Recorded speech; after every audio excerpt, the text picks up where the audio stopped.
একটা বিকালই কেমন যেন সব বদলায় দিল। বাড়ির বাইরে বের হওয়া ওই ছোট্ট ইচ্ছাটাই যেন দিনের সবচেয়ে বড় আনন্দ দিয়ে গেল। ঘরে বসে বুকটা কেমন যেন হাঁসফাঁস করতেছিল, একদমই ভালো লাগতেছিল না। কি করব কিছু বুঝতেছিলাম না। ঠিক তখনই বাইরে থেকে ডাক আসলো, কাকা কি করো, চলো বাইরে ঘুরতে যাই। ঘরে বসে একদমই ভালো লাগতেছে না। তারপর দুজনেই বের হইলাম।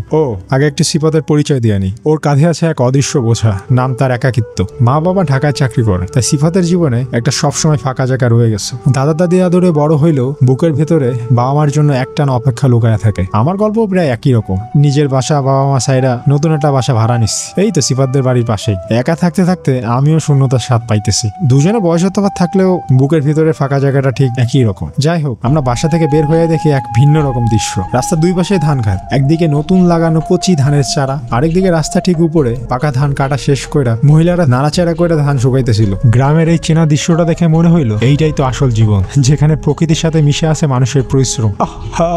গ্রামের জীবন কত সুন্দর রে। আবার হাঁটতে থাকলাম, হঠাৎ ভুল করে সিফাতকে আমি ভাগনা ডেকে ফেলাইছি। ও যেন থমকে গেল, আমার দিকে এমন ভাবে তাকায়া ভাব নিল যেন আমি পৃথিবীর সব থেকে বড় ভুল করে ফেলাইছি। আর ওই মজাদার অভিমান দেখে আমি তো হেসে এই ছোট্ট ভুলটাই আমাদের সম্পর্কটা আরো মজার করে তুললো। তারপরে আমরা যেতে যেতে দেখলাম লেবুর বাগান, দুই পাশে লেবুর বাগান, মাঝখান দিয়ে সরু রাস্তা, তাও আবার কাদাযুক্ত। মনে হইতেছিল জীবনের রাস্তা বোধহয় একই রকম, কখনো মসৃণ কখনো আবার কাদায় ভরা। সিফাতরা নিয়া ওই কাদা মাখা পথে হাঁটে হাঁটতে মনে হইলো এই কষ্টটাও যেন আলাদা রকম এক সুখ দিতেছে। তারপর লেবুর বাগান পার হইতে না হইতে আমরা দেখলাম এক খোলা মাঠ, চারপাশে শুধু সবুজ আর সবুজ। নরম ঘাসের উপর পা দিতে মনটা জোড়াইয়া গেল। দেখলাম কয়েকটা কলা গাছ মাথা উঁচু করে দাঁড়ায় আসছিল। ওই কলা গাছগুলোর পাশে আমরা থামলাম। আমি সিফাতের কাছেটাই না ওর কাঁধে হাত রাইকা সাহস দিলাম। মনে হইলো বুকের ভিতরের একাকিত্ব আর খালি জায়গাগুলো ওই সবুজ মাঠ আর খোলা আকাশের সাথে মিলে গেছে।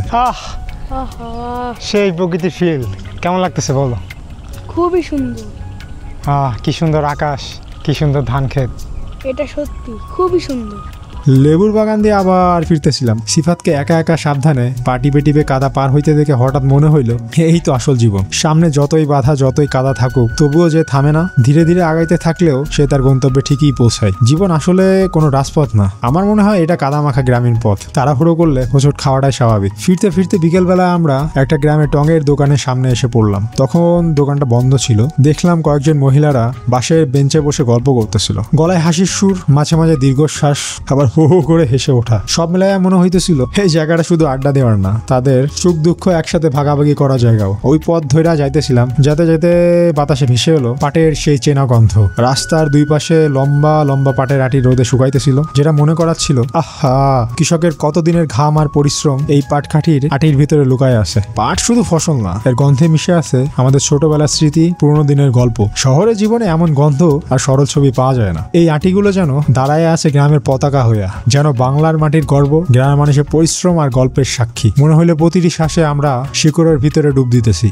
এরপর দেখি কিছু গ্রামের পোলাপান খেলতে খেলতে আমাদের দিকে আগা আসতেছে। মুখে তাদের কি সুন্দর হাসি রে ভাই। ক্যামেরা হাতে ধরে তাদের দিকে আগে যাইতেছি, কিন্তু তারা এক সেকেন্ডের জন্য লজ্জা পাইল না, বরং হাসি মুখে এমন ভাবে পোজ দিল যেন বহুদিনের চেনা বন্ধু এই ক্যামেরা তাদের। তাদের ওই সরলতা আর প্রাণবন্ত হাসি দেখা মনটা ভইরা গেল। মনে হইলো জীবনের আসল আনন্দ এই ছোট ছোট জিনিসগুলোর ভিতরে লুকানো থাকে, যা আমরা বড় হইয়া প্রায়ই ভুলে যাই। তারপরে আমরা দুজন আবার আগাইতে থাকলাম। আমরা হাঁটতে হাঁটতে ক্লান্ত ছিলাম। পুকুর পাড়ের পাশেই আম গাছের ছায়ার নিচে মাচা, ঠিক আমরা তারপরে মাচার উপরে বসলাম। পুকুরের দিক থেকে ঠান্ডা বাতাস গায়ে লাগতেছিল, আর সেই বাতাস যেন সব ক্লান্তি দূর করে দিতেছে। এই নীরব শান্তি আর সতেজ বাতাস মনটারে এমন ভাবে জাগায় তুললো, মনে হলো আবার নতুন করে শুরু করার সব শক্তি ফিরে পাইতেছি। এখানে কৃত্রিম কিছু নেই, আছে শুধু সহজ সরল জীবন আর প্রকৃতির অফুরন্ত ভালোবাসা। এটাই গ্রামের সত্যিকারের রূপ। তারপর আবার আমরা রওনা দিলাম। দুই পাশে পুকুরের ঠিক মাঝখানে একটা সরু পথ গেছে। মনে হলো প্রকৃতি হাত ধরে টানে নিয়ে যাইতেছে তার শান্তির রাজ্যে। তারপরে দেখি পুকুরের মাঝখানে একজন মানুষ মাছ ধরতেছে। বিকেল শেষ হয়ে আসছে আর উনি এখনো পরিশ্রম করে যাচ্ছেন। দূর থেকে ওনাকে দেখে মনে হচ্ছিল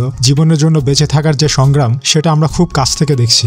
শহরের কোলাহল পেছনে ফেলে একটুকু শান্তি খুঁজতে এভাবেই মানুষ হারিয়ে যায় গ্রামের সবুজে। এই হাঁটাটা শুধু পথ চলা না, মনে হয় নিজের ভিতরে নিঃশব্দ কষ্টগুলোকেও ধীরে ধীরে গলিয়ে দিচ্ছে। মনে হলো যারা আপনজন ছাড়াই দূরে থাকে তাদের জন্য প্রকৃতি সবচেয়ে বড় আশ্রয়। ওই রাস্তা ধরে হাঁটতে হাঁটতে হঠাৎ এমন এক জায়গায় পৌঁছাইলাম যেন প্রকৃতি নিজের ভাষায় কথা বলতেছে। একপাশে ধান ক্ষেত বাতাসে দুলতেছিল, মনে হইলো ওরা কইতেছে অপেক্ষা করলে ফল মেলে। অন্য পাশে বিশাল পুকুর, স্থির পানির ওপর আকাশের রং খেলা করতেছিল। মনে হইলো বলতেছে শান্ত থাক, তবেই ভিতরে সৌন্দর্য দেখতে পারবি। রাস্তার দুই ধারে কলা গাছ উঁচু করে দাঁড়ায় আসছিল। মনে হইলো গাছগুলো কইতেছে ঝড় বাদল যতই আসুক, মাটির শিকড় মজবুত থাকলে টিকা থাকবি। সব মিলাইয়া মনে হইলো এই ধান খেত, পুকুর আর কলা গাছ একসাথে শিক্ষা দিতেছে, ধৈর্য, শান্তি আর শক্তি থাকলে পথ কষ্টকর না, সুন্দর হয়। যাই হোক, মাঠের ভিতরে সরু পথ দিয়ে হাঁটতে হাঁটতে আমরা এমন এক জায়গায় পৌঁছালাম যেখানে দেখলাম গ্রামের পুরুষেরা রাস্তার ঠিক পাশেই মেশিনে ধান ভাঙতেছিল। মাঠের কাজ দেখতে দেখতেই অনেকটা পথ হাঁটতে হাঁটতে কখন যে সূর্য ডুবে গেল টেরই পাইলাম না। দিনের আলো শেষ হইতে হইতে আমাদের হাঁটাও শেষ হইলো।